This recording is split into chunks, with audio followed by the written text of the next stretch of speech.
తెలంగాణ రాష్ట్ర ప్రయోజనాల కోసం రాష్ట్రంలో ఉన్నటువంటి పార్టీలన్నీ ఏకం కావాల్సిన అవసరం ఉంది. అలా అయితేనే బీఆర్ఎస్ను గద్దె దించగలం. అందువల్లే కాంగ్రెస్తో మేము పొత్తు పెట్టుకుంటున్నామంటూ అనౌన్స్ చేశారు తెలంగాణ జనసమితి అధ్యక్షులు కోదండరాం. గతంలో కాంగ్రెస్ పార్టీ కోసం పొత్తుతో బీఎస్పీతో పాటుగా వైఎస్ఆర్టీపీ అలాగే లెఫ్ట్ పార్టీలు కూడా ఎదురు చూశాయి. బీఎస్పీ అయితే సొంతంగా తమ అభ్యర్థుల్ని అనౌన్స్ చేయడంతో పాటుగా మేనిఫెస్టోను కూడా అనౌన్స్ చేసింది. ఇక వైఎస్ఆర్టీపీ ఎదురు చూసి సెప్టెంబర్ 30 తర్వాత ఒక నిర్ణయాన్ని తీసుకుంది. 119 నియోజకవర్గాల్లో తాము బరిలో నిలబడుతున్నాము, ఒంటరిగానే పోటీ చేస్తామంటూ షర్మిల కూడా అనౌన్స్ చేశారు.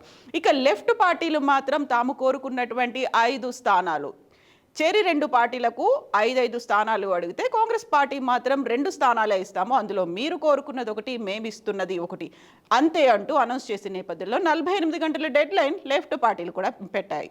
అయితే ఇప్పుడు తెలంగాణ జనసమితి అధ్యక్షుడు కోదండరాం రాహుల్ గాంధీతో కరీంనగర్లో భేటీ అయ్యారు. 3 రోజుల పర్యటనలో భాగంగా తెలంగాణలో ప్రచారంలో పాల్గొంటున్న రాహుల్ గాంధీతో కరీంనగర్లో కీలకమైనటువంటి భేటీ కోదండరాంతో జరిగింది. ఇందులో టీపీసీసీ చీఫ్ రేవంత్ రెడ్డి కూడా పాల్గొన్నారు. ప్రధానంగా తెలంగాణలో ప్రజాస్వామ్య తెలంగాణ రావాల్సినటువంటి అవసరం ఉంది, సామాజిక తెలంగాణ కావాలి, నియంత పోకడలు కొనసాగుతున్నాయి, రాజరిక వ్యవస్థ ఇంకా కొనసాగుతున్నందున తాము పొత్తు పెట్టుకుంటున్నాము, విలీనం చేయట్లేదు, పొత్తు పెట్టుకుంటున్నాము అంటూ కోదండరాం అనౌన్స్ చేశారు. ఇందులో భాగంగానే ఉత్తర తెలంగాణలో బలహీనంగా ఉన్నటువంటి చోట్ల కాంగ్రెస్ పార్టీకి అయితే అక్కడ బలహీనంగా ఉంది కాబట్టి అక్కడి నుంచి మేము బరిలో దిగుతాము అంటూ టీజేఎస్ అధ్యక్షుడు కోదండరాం అనౌన్స్ చేశారు. ఎల్లారెడ్డి, కోరుట్ల, ముదోల్, జహీరాబాద్ ఈ స్థానాల్లో కాంగ్రెస్ పార్టీ బలహీనంగా ఉంది కాబట్టి టీజేఎస్ తమ అభ్యర్థుల్ని బరిలోకి దించుతుంది అంటూ కోదండరాం అనౌన్స్ చేశారు. అందరూ కలిసి రావాల్సినటువంటి అవసరం ఉంది, 10 ఏళ్ల తెలంగాణ తాము కోరుకున్నటువంటి తెలంగాణ కాదు, సామాజిక తెలంగాణ కావాలి, ప్రజాస్వామ్య తెలంగాణ కావాలి అని కోదండరాం అన్నారు. అయితే ఇక్కడే అతి కీలకమైనటువంటి 2 అంశాలు.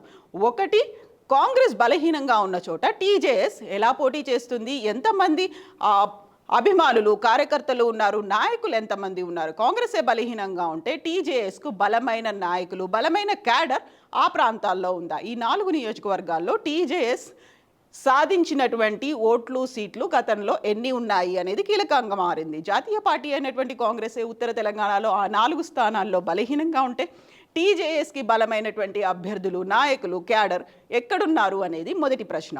ఇక రెండవది, కోదండరాంనే స్వయంగా బరిలో దిగమని రాహుల్ గాంధీ చెప్పినప్పుడు నిరాసక్తత ప్రదర్శించారు. తాను బరిలో దిగట్లేదు, పోటీ పడను అని చెప్పారు. ఈ నేపథ్యంలోనే రాహుల్ గాంధీ కోదండరాంకి కీలకమైనటువంటి 2 ఆఫర్లు ఇచ్చారు. అందులో ప్రధానంగా తనని రాజ్యసభకు పంపించడం, లేకుంటే ఎమ్మెల్సీగా చేయడం. రాజ్యసభని కూడా ఆయన తోసిపుచ్చారు. రాజ్యసభకు కూడా వెళ్ళను అని చెప్పిన నేపథ్యంలో ఎమ్మెల్సీ అయ్యే అవకాశాలు ఎక్కువ కనిపిస్తున్నాయి. దానికి ఓకే చెప్పినట్టుగా సమాచారం. తెలంగాణలో కాంగ్రెస్ పార్టీ అధికారంలోకి వస్తుంది, బీఆర్ఎస్ దిగిపోతుంది. ఈ నేపథ్యంలోనే ఎమ్మెల్సీకి కావాల్సినటువంటి నెంబర్ అనేది తన దగ్గర ఉంటుంది కాబట్టి ఎమ్మెల్సీకి కోదండరాం పంపించే ప్రతిపాదన ఓకే అయినట్టుగా తెలుస్తోంది. ఇక్కడే కాంగ్రెస్కి లేని ఓట్లు కావచ్చు, సీట్లు కావచ్చు టీజేఎస్కి ఎలా ఉంటాయి? గతంలో తెలంగాణ జనసమితి అసెంబ్లీలో కానీ పార్లమెంట్లో కానీ పోటీ పడిందా? అక్కడ ఎన్ని ఓట్లు, సీట్లు వచ్చాయి? స్వయంగా కోదండరామే ఎమ్మెల్సీ ఎన్నికల్లో బరిలోకి దిగినప్పటికీ తనకి పోలైనటువంటి ఓట్లు కూడా చాలా తక్కువ.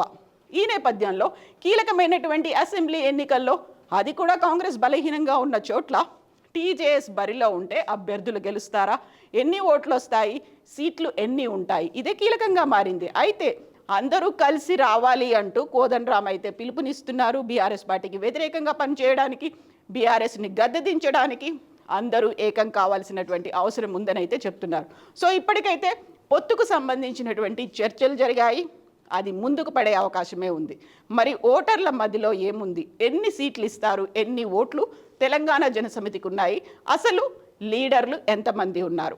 తెలంగాణ జనసమితి ఏర్పాటు చేసినప్పుడు కోదండరాంతో కలిసి ముందుకు నడిచినటువంటి కార్యకర్తలు, లీడర్లు ఇప్పుడు టీజేఎస్లో కనిపించట్లేదు. కొంతమంది బీజేపీ వైపు వెళ్తే మరికొంతమంది టీడీపీ వైపు వెళ్ళారు. ఇంకొంతమంది టచ్ మీ నాట్ అన్నట్టుగా ఉన్నారు. ఈ నేపథ్యంలో ఎవరిని బరిలో దింపబోతున్నారు? అదే అతి కీలకమైనటువంటి ప్రశ్న.